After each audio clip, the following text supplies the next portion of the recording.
విశాఖలో 2 రోజుల పాటు జరిగిన సిఐఐ భాగస్వామ్య సదస్సు సూపర్ సక్సెస్ అయ్యింది.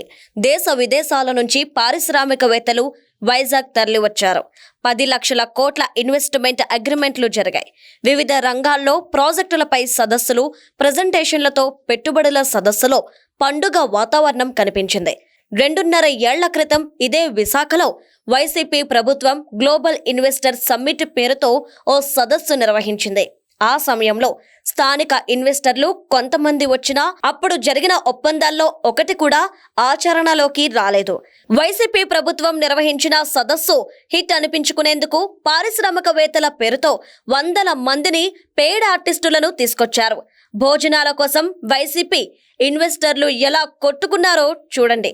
2025 CII partnership summit, 2023 global investor summit రెండు పెట్టుబడుల కోసమే నిర్వహించిన బోత్ ఆర్ నాట్ సేమ్ అని ఈ విజువల్స్ చూస్తే ఎవరికైనా అర్థమవుతుంది.